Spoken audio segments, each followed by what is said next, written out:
두 번째 영상. 오늘은 이제 부울경, 부산, 울산, 경남에서 두 번째 합동 연설회가 있었습니다. 지난번 대구 경북 합동 연설회 때 소란을 일으켰던 전환기 씨가 이제는 출입 금지를 당해서 입장을 못했는데 연설회장 앞에서 영상을 찍어 올렸습니다. 영상을 보고 오겠습니다. 전환기는 피해자 아닙니까? 오히려 저를 저격해놓은 공격자가 누굽니까? 바로 김건식 최고 후보 아닙니까? 그래서 김건식 최고위원 후보도 사퇴하고 그리고 빠른 제재 조치를 취해달라는 요청을 하기 위해서 왔습니다. 오늘 부산 백스코 전당대회에 왔습니다. 하지만 국힘 지도부에서 전환길에 대해서 입장을 금지 조치하였기 때문에 저는 들어갈 수가 없습니다. 좀 억울한 면도 있지만은 그래도 평당원으로서 국힘 지도부의 결정에 대해서 대성주의 차원에서 수용합니다. 예, 이제 전환기 씨 모습인데 앞에 영상은 이제 어제 이제 윤리위가 열릴 때 본인도 왜 나부터 먼저 공격한 사람을 왜 징계 안 하냐 해가지고 김근식 최고위원 후보를 징계해달라 하면서 징계 요청서를 이제 내는 장면이었고, 이거 오늘 이제 백스코에 가서 이제 못 들어가니까 앞에서 마치 방송하듯 이제 아마 전환길 TV 영상인 것 같은데 그 모습입니다. 사실 전환길 씨가 지난주 이제 그 합동 연설에 1차 연설할 때 그 김근식 최고위원 후보 연설 도중 저희 락커룸 고정 패널이죠. 이분이 연설하고 있는데 갑자기 듣고 있다가 가만히 있지 못하겠어 하면서 갑자기 자리를 박차고 일어나요. 그랬더니 그 연단을 향해서 막 그 팔을 하면서 배신자를 막 유도를 했거든요. 사실 그 영상을 보면 진짜 약간 충격을 받았어요. 사실은. 대표님 어떻게 보셨어요? 아니 그게 지금 논란이 되고 있는 극우가 뭐냐 하는 것을 보여준 겁니다. 극우는 바로 저렇게 행동합니다. 보수는 저렇게 행동 안 하잖아요. 그렇죠. 괜찮죠, 사실은. 그 자리는 질서를 지켜야 되는데 네네. 김건식 씨는 아주 합리적으로 비판을 하는데 이 사람은 안 하잖아요.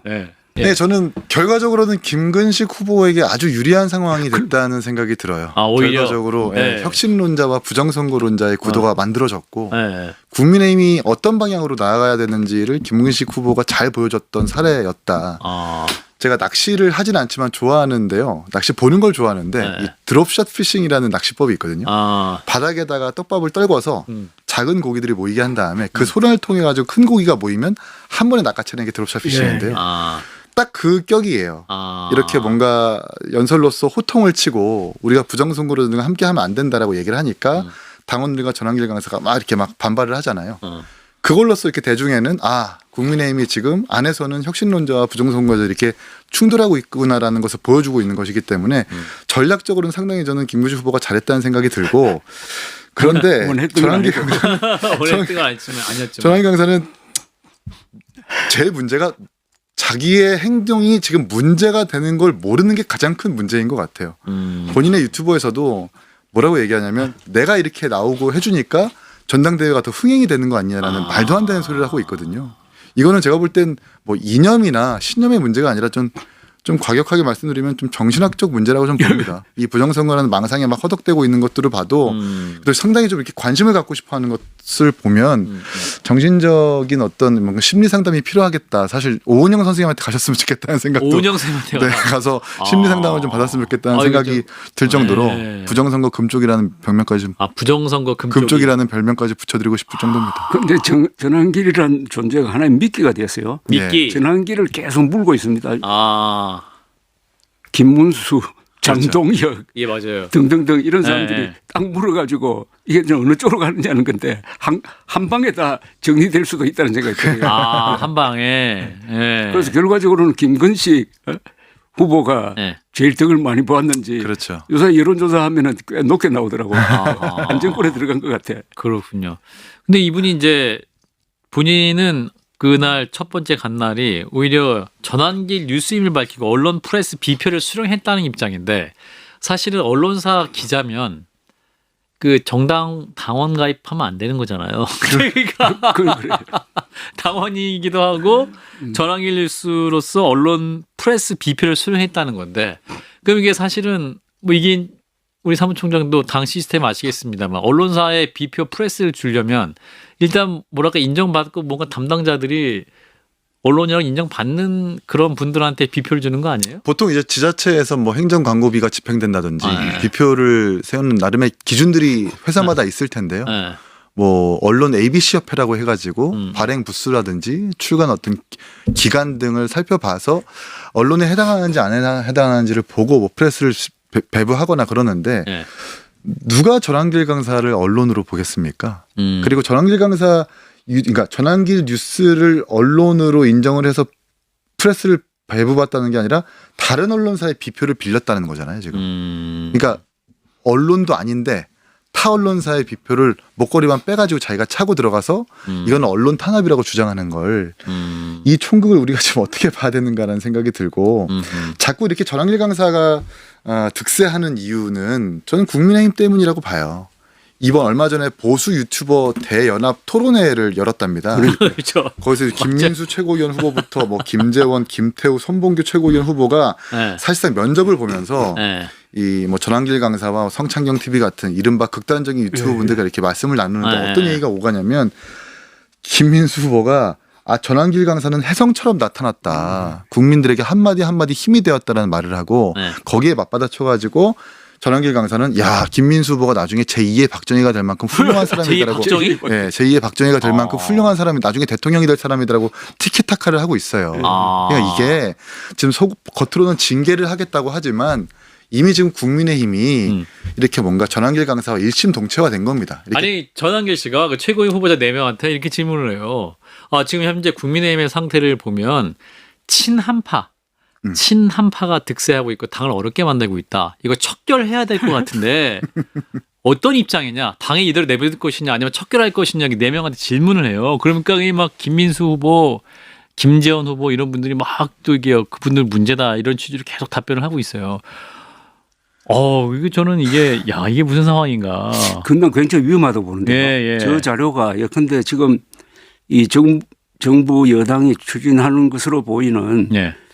국민의힘 위원정당 해산 제소를 헌법재판소에 했을 때 예. 지금 그 영상 예. 딱 증거로 제출해가지고 하면 이거는 지금 내란 비호다. 그렇죠. 라고 딱 몰아붙일 수 있지 않습니까? 아니 그 내란을 반대했던 그렇죠. 그 문제 제기했던 내란 반대했던 사람을 핍박하고 있다. 척결해야 된다고 그러니까 이걸 어떻게 봐야 되나. 그런데 지금 중요한 건 이 황우여 선관위원장이 전환기 씨에 대한 형사고발 검토 대상에 해당이 안 된다. 또 황우여 위원장 굉장히 점잖은 분인 건 알겠는데 그럼요. 전환기 씨를 잘 설득해 보겠다. 이렇게 말씀을 하시고 14일 윤리위 징계 결론에 대해서도 본인에게 소명 기회를 꼭 드려야 된다. 이렇게 말씀하는데 사실은 어떤 절차적 정당성을 위해서 아마 이분이 이런 생각 하시는 것 같기도 한데 사실은 이게 당 지도부가 또 뭔가 과정은 잘 챙기되 지도부의 입장을 해도 절대로 허락해서 안 된다. 이렇게 좀 단호하게 끊어줘야 되는데 그렇죠. 이게 좀 못하시는 것 같아요. 약간. 사실 대구 연설에서 그렇게 배신자 선동했을 때 당장 제명 조치 나와야 그렇지. 되는 게 맞아요. 근데 그때 당시 나온 메시지가 뭐냐면 엄중 경고하겠다였었어요. 엄중 경고하고 쓱 지나가겠다고 했다가 워낙 여론의 문매를 맞으니까 예. 부랴부랴 이제 윤리위 꾸려가지고 제명하겠다는 지금 움직임을 보이고 있는 건데 아까도 말씀드렸던 것처럼 겉으로는 징계를 하는 것 같지만 속으로는 지금 이미 전환길 강사와 같은 극단주의자들과 일체화된 겁니다. 이분들의 성향, 국민의힘 성향, 당 성향 자체가 상당히 지금 짠물화되어 있고 극단화되어 있다 보니까 좀 화끈하게 내치지 못하는 부분도 있지 않나 싶습니다. 저는 대구 경북 사람들이 피해자 같아요. 대구 경북이고 강성 지지자들이 많다고 해가지고 그런 행동을 했을 가능성도 난 있다고 봅니다. 호남에서 했으면 난 그렇게 못했을 거라고. 그러면 대구 경북 사람들이 좀 어떤 명예심에 자존심에 상처를 주었다고 대구 경북 사람들도 생각할 점이 있어요. 지금 대구 경북이라는 게 보수의 지금 뭐 성지 뭐 이렇게 부르지 않습니까? 보수의 심정. 그 보수라는 게 결국 6.25 때 대구에서 우리가 맞고 다부동 그 전적지가 바로 근방이고 1961년 박정희 등장 이후에는 대구 경북이 역대 대통령을 몇 사람이나 지금 배출했습니까? 박정희, 전두환, 노태우, 또 이명박 그러면서 대한민국의 발전을 주도했던 그 심장부인데 그리고 대구 경북 분들이 굉장히 정치적 감각이 좋은 사람들이에요. 그런데 이런 사람들이 와가지고 이게 깽판을 치는데 대구 경북의 민심은 어떻게 돌아가는 건지 하는 게 별로 보도가 안 돼. 그럼 그걸 묵인한다는 것 아닙니까? 예. 그래서 저는 대구 경북 사람들이 대부분은 거의 90% 이상은 대구 경북 사람들이 전한길 씨 같은 행동을 용인할 사람들이 아니에요. 예. 그분들이 참 점잖은 분들인데 네네. 이 도매금으로 지금 넘어가고 있는 것 같아요. 사실 우재준 의원이 이제 대구 쪽 국회 지역구를 둔 의원인데 이분은 그래도 이제 합리적인 목소리를 내려고 노력하는 이제 그런 최고위원 후보 중에 한 분인데 이분이 이제 묻히고 있는 상황인 것 같은데 이런 상황에서 이제 또 다른 보수 유튜버 신혜한수의 신혜식 씨 갑자기 이분이 또 180도 태도가 달라졌습니다. 이 지난 서부지방법원 법원 폭동의 배후로 사실은 그 뒤에 대통령실이 있었다. 윤상현 의원을 또 지목을 하면서 나는 공익제보자로 해달라고 요청을 하고 있는 상황입니다. 그리고 체포영장 집행 당시에 그 대통령실에서 민간인 시위대를 동원하려고 했다. 요청했다. 사실 폭로했어요. 사실은 이것도 당시에 그런 정황이 있다라고 추측을 했었었는데 이거를 또 이제 이 신혜 씨가 맞다. 행정관한테 요청받았고 내가 그래서 성상념, 예. 나를 똘마니로 들려고 그러는 거냐라고 또 설정이 있었던 걸 공개를 해버렸어요. 사실 저는 이것도 엄청 큰 거라고 봅니다. 사실 뭐 서희건설도 우리가 준 게 맞아요. 이렇게 인정한 것처럼 신혜식 씨도 대통령실에서 우리한테 요청한 거 맞아요. 윤상현 의원이 이거 폭동 배우 있는 것 같아요. 이렇게 얘기해버린 거잖아요. 이것도 평가해 주세요. 세상이 윤석열을 손절하고 있다라는 생각이 들고 그리고 이 신혜식 유튜버 같은 경우에는 사실 아주 대표적인 극단주의적 유튜버로 유명한데 네. 이들은 태세 전환한 게 아닙니다. 아. 태세를 처음부터 잘 유지하고 있다. 네? 그러니까 이분들의 입장에서는 처음부터 윤석열을 지키고 싶었던 게 아니라 본인들의 통장 잔고를 지키고 싶었던 것은 아니냐.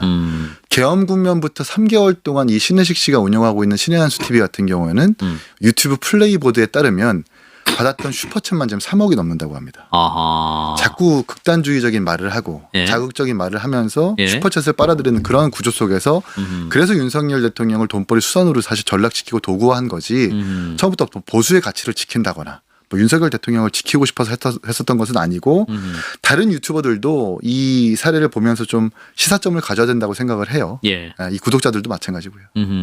조 대표님. 거기서 뉴스는 예. 직무 정지된 대통령을 직무 정지되지 않은 비서실이 뒷받침했다는 이런 얘기죠. 그렇습니다. 예. 맞습니다. 정확한 지적이시네요. 네. 예. 그게 수사 대상이 될까요? 특검 쪽에서는 어떻게 바라볼지 그게 좀 궁금하네요. 예. 사실은 뭐 이제 또 당시 신혜식 대표가 또 대통령실에서 선물 많이 받았다. 그 얘기도 많이 하면서 실제적으로 이제 관리 당했던 뭐 그런 얘기도 직접 이렇게 얘기를 하고 있는 상황인 것 같은데. 자, 일단 저 이런 상황에서 윤희숙 혁신위원장이 또 여의도 연구원장이 사퇴를 했어요. 혁신 후보들을 지지한다 이렇게 밝혔고 안철수 후보는 단일화와 관련해서 조경태 의원이 희생해 주십시오 이렇게 또 입장을 밝히기도 했습니다. 이런 건 한동훈 전 대표는 이제 광주에서 열린 전남 도당위원장 취임식에 참석을 해서 또 안철수 후보랑 만나기도 했는데 자 우리 조 대표님 이제 한동훈 전 대표 역할도 굉장히 중요하다 이런 말씀도 하시는 상황인데 조금씩 기지개를 켜고 있는 상황인 것 같은데 이번 전당대회에서 어떤 좀 뭔가 변수가 될 수 있을지 혁신 그러니까 후보들이 한동훈 전 대표가 참전을 해야 예. 이게 흥행이 된다고 지난주에 이야기를 말씀하셨죠. 했는데 예. 지금 문제는 좀 시간이 없어요. 그죠? 예, 시간이 10일 정도 없고. 남았죠, 이제. 예. 그런데 우선은 단일화를 어떤 식으로든지 해야 되는 것 아니냐는 생각이 듭니다. 예. 조경태, 예. 안철수. 자연스럽게 뭐 결선 투표를 통해서 단일화 된다고 할 때는 이미 타이밍이 늦었고 예. 그러니까 기사를 만들지 못하잖아요. 그죠? 인위적으로라도 단일화 노력을 해야 되고 특히 윤희숙 여의도 연구원장의 사태는 굉장히 중요한 의미가 있죠. 혁신을 하려다가 결국은 거구 때문에 못하겠더라 이거 아닙니까? 그렇죠. 그리고 이분이 거구의 개념을 정확하게 정의한 사람이거든요. 그러니까 불법 계엄 반대, 예. 그다음에 계엄 옹호하고 불법 계엄 찬성과 음모론 부정선거 편성하는 음모론에 사람은 대해서 극으로 찬성. 본다라고 예. 했던 그분이 명쾌하게 선을 딱 끈 거예요. 맞습니다. 쫙이 직을 걸고 했으니까 굉장히 이 당내에서는 파장이 클 수 있는 건데 그럼요. 이런 거 그다음에 전환길의 그 깽판 그다음에 한동훈 전 대표의 참전 이런 게 합쳐지면은 이번에 국민의힘 당원들로 하여금 각성을 하도록 만들어 가지고 예. 이변을 만들어낼 수 있는 분위기가 형성되어 가고 있다고 생각합니다. 그래도 그 안에서 단일화라든지 이런 걸 예. 만들어내지 못하면은 뭐 이런 흩어져 버리니까 앞으로 한 2, 3일이 굉장히 중요한 것 같은데. 앞으로 2, 3일이 굉장히 예, 중요하다. 조경태 후보도 굉장히 열심히 하고 있습니다. 근데 조경태 후보가 이제 내란 특검에 출석해서 참고인 신분으로 증언을 예, 한 것 같아요. 그래서 이거를 두고 또 김문수 장동혁 후보가 민주당의 내란몰이에 동참하고 있다 하면서 굉장히 또 강력하게 비판을 하고 있는 상황이기도 한데, 김문수 후보는 또 이게 그 전환길 씨 등의 그 보수 유튜버 방송에 출연해가지고 계엄을 해서 누가 죽었냐, 해산해야 될 건 더불어민주당이다. 그리고 그 정청래 더불어민주당 당대표야말로 극좌 테러리스트다. 이렇게 말씀을 하고 있습니다. 그래서 야, 이것은 또 어떻게 계엄을 해서 누가 죽었냐.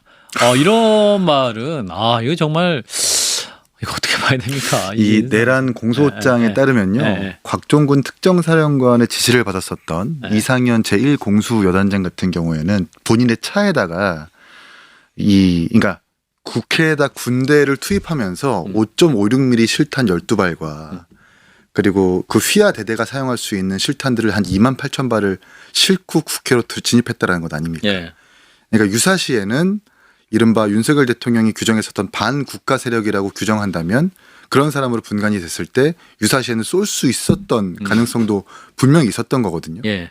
근데 그걸 가지고 계엄을 통해서 누가 죽었냐라고 하면서 계엄을 옹호하는 모습을 그 어떤 국민들이 납득할 수 있겠는가. 분명히 내란에 대해서는 예비, 음모, 미수죄도 분명히 처벌받을 수 있는 혐의인데 그런 것들까지 옹호하는 것들을 보면 자꾸자꾸 이 내란 정당 위헌 해산 심판에 대한 여론을 본인들 스스로 지금 계속해서 부추기고 있다는 생각도 듭니다. 그런데 한 사람도 죽지 않도록 만든 사람이 누구냐 하면은 이재명 민주당 그리고 한동훈 대표. 대표가 이건 18명 아닙니까? 그렇습니다. 만약 그때 해제가 안 됐더라면은 그 다음 날은 아마 저도 나갔을 거예요. 예. 온 국민들이 거리로 나와가지고 그랬죠. 그랬을 것 바로 같아요. 계엄군과 붙었을 거라는 그럼요. 거예요. 예, 예. 그러면은 그때 계엄군 몇 사람이 끌려와가지고 얻어맞고 하면 군인들이 가만히 있습니까? 그러니까요. 군인들은 얻어맞을 수 없는 존재거든요. 그러니까요. 아니 예. 경찰은 얻어맞을 수 있지만은 아하. 그러면은 그때 유혈 사태가 났지. 그걸 막은 사람이 한동훈 그러니까 김문수 후보는 한동훈 전 대표에게 감사를 표시를 해야지. 그럼요. 지금 이걸 가지고 한동훈 전 대표를 배신자로 몰면은 모든 논리가 없어지는 거 아닙니까? 지금 이 국민의힘 거구파는 이 존재의 논리를 부정하고 있어요. 그러니까 정치인으로서 존재할 수 있는 모든 논리를 스스로 다 부정합니다. 맞습니다. 그러니까 말이 안 통하는 거지. 그러니까 지금 이제 추경호 원내대표 이제 이분이 지금 이제 수사 대상인데 오후 11시에 개헌의 날 밤에 홍철호 전 정무수석과 통화했고 11시 12분쯤 한덕수 전 총리에게 전화 걸어서 7분 이상 통화했고 11시 25분쯤에 윤 전 대통령과 전화 받고 한 1분가량 말했다는 거 아니에요. 그래서 이게 지금 이제 추경호 전 원내대표에 대한 수사 이게 확대될 경우에 이게 이제 어떤 국민의힘 위원정당 해산 사유로까지 연결될 수 있을 것이냐. 그리고 이 관련 수사가 국민의힘 당시 의원들까지 확대될 수 있을 건 이 부분인데. 자, 이기인 최고. 그러니까 계엄해제 표결을 일부러 방해한 혐의가 입증이 되느냐 마느냐가 관건일 텐데 그게 만약 입증이 된다면 진짜 내란에 동조한 개념으로 우리도 봐도 되기 때문에 예. 이 정부에서 편안하게 위헌 해산 심판을 요구할 수 있는 여건이 조성될 겁니다. 근데 아직은 그 혐의가 아직 입증이 안 됐으니까 지켜봐야 될 일인 거고 예.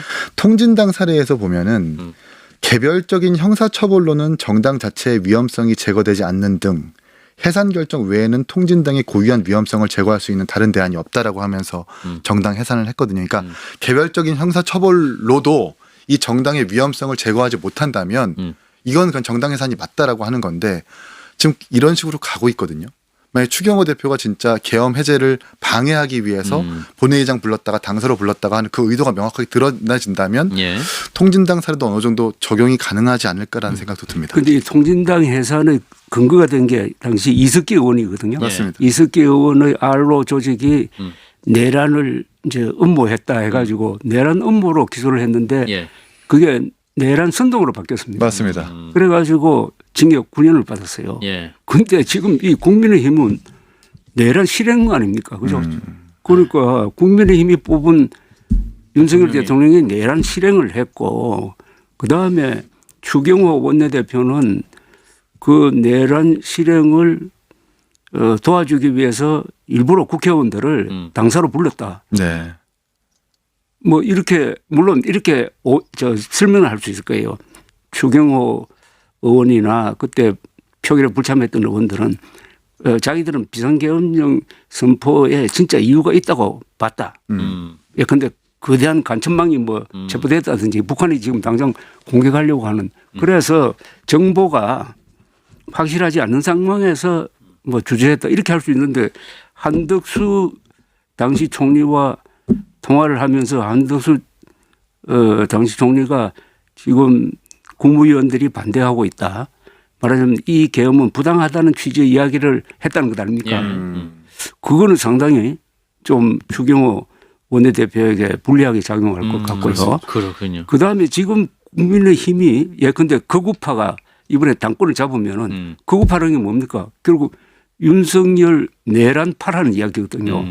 그러면 이 여러 가지 논리를 이어지면은 통합진보당보다도 해산 사유가 더 확실해질 가능성도 있다고 봅니다. 아, 그렇군요. 야, 그 부분도 그러면 앞으로 재판 추이 또 수사 추이를 좀 봐야겠네. 자, 마지막으로 광복절 얘기를 해보겠습니다. 자, 이번 주가 광복 80주년 이제 광복절을 앞두고 있는데 우리 조갑재 대표님이 1945년생이시잖아요. 뭔가 또 소회가 저는 남다르시고. 진짜 해방동입니다. 왜냐하면 8월 15일 이전에 나온 분들은 해방동이 아니거든요. 저는 8월 15일 이후 10월에 그것도 일본에서 났거든요. 예. 그래서 그렇구나. 그다음에 제가 고향인 경북 청송으로 돌아와서 6.25도 겪은 일종의 이제 방공소년쯤 되는데 네, 그때는 그런데 제가 국적을 4번 바꿨습니다. 그러세요? 6살 되기 전에. 한번 보십시오. 태어날 때는 일본 국적이거든. 예. 그런데 한국에 왔을 때는 대한민국 서기 전에 미군정이라고. 그러면 미국 국적 또는 무국적자로 봐야 돼요. 그럼 대한민국 썼으니까 대한민국 국적이죠. 그런데 인민군이 들어와 가지고 조선민주주의 인민공화국 소속으로 한 2개월 동안 2달 동안 있었던 거예요. 다시 국군이 들어온 거예요. 국적이 4번 바뀌었어. 다른 분들은 대한제국 시절에 태어난 사람들 그러니까 1910년대생 이런 분들 중에서 6.25 때 서울에 남아 있었던 분들은 내가 계산해 보니까 국적을 한 7번 바꿔요. 그런 시대를 살았습니다. 우리가 지난 80년에. 그런데 지금이 저는 우리 민족사에서 제2 황금기예요. 제1 황금기는 신라가 삼국 통일한 다음에 한 300년 동안 이 동북아에 전쟁이 없었거든요. 그러니까 당나라, 신라, 일본이 아주 불교 문화를 공유하면서 교류가 많고 그때 만든 예술품이 세 나라 박물관을 꽉 채우고 있습니다. 그게 전성기고 이분이 두 번째 전성기입니다. 우리로서는. 그런데 앞으로 통일을 하면은 바로 제1전성기 때처럼 동북아시아의 평화가 오죠. 그러니까 한국, 중국, 일본, 러시아까지 서로 싸울 필요가 없잖아요. 한반도가 분단이 되면은 꼭 외세가 들어와서 싸우는데 한반도에 의젓한 주인이 딱 서면은 신라 삼국 통일 이후처럼 딱 그때는 동북아 전체가 평화와 번영을 누리고 그러면 세계가 더 조용해지는 거지. 그래서 이런 비전을 가지고 저는 꼭 헌법 제4조대로 평화적 자유통일로 나아가야 된다고 생각합니다. 중요한 말씀을 해주셨어요. 자, 그런데 또 이번에 특사가 단행돼서 그 특사 얘기 잠깐 하고 마무리할게요. 한 말씀씩. 자, 이긴 최고. 저는 이제 개헌을 통해서 대통령의 사면복권 권한은 없어져야 한다고 생각을 해요. 이 사면복권 권한이라고 하는 게 국민 통합 차원에서 이루어진다라고 얘기하지만 저는 한 번도 사면을 통해서 국민 통합 화합이 된 적은 없다고 생각을 합니다. 지금까지 한 100여 차례 특별 사면했다는 더 이상 특별하지도 않고요. 당장 조국 대표 사면만 봐도 대부분의 국민들이 사실 반발하고 있는 것이 맞고 심지어 리얼미터인가요? 지지율도 좀 잘 못하고 있다라고 올라가고 있지 않습니까? 예. 지지율이 빠지는 것만 봐도 이 사면은 잘못했다는 생각이 들고 특히 이 조국 대표와 관련해서는 입시 비리와 관련된 사람인데 이 숙명여고 쌍둥이 입시 범죄도 있었잖아요. 그 이제 교무부장이라고 하는 그 분이 시험지 유출해가지고 3년 실형 받았는데 그분 만기 복역했거든요. 교수직에서 파면되고 단지 정치인이라는 이유만으로 입시 비리를 저지른 사람한테 이렇게 사면 복권해준다는 것 자체가 국민들에게 형평성이 없게끔 받아들여지기 충분하고 마지막으로 윤미향 의원 같은 경우에는 광복절날 위안부 할머니들의 가슴에 등을 친 가슴에 비수를 꽂고 등을 친 윤미향 의원을 사면해준다는 것 자체가 제가 뭐 다른 방송에서도 원색적으로 말씀드렸지만 어린이날 조두순 같은 사람을 풀어주는 것과 똑같은 논리다. 이게 대통령께서 잘못 선택하셨다는 생각이 듭니다. 네, 조 대표님 짧게. 예. 저는 이 권력자의 사면권은 사실상 그 인간적인 면이 있어야 되거든요. 그 용서를 하는 거 아닙니까? 그러려면은 정말 사람을 잘 골라야 되는데 우리나라에서 좀 나쁜 짓도 하고 반성도 별로 안 하고 또 힘이 센 사람을 골라서 사면을 한 거예요. 저는 최순실을 사면했어야 된다고 생각합니다. 아하. 최순실은 징역 18년 받아가지고 벌써 9년을 살았다 이겁니다.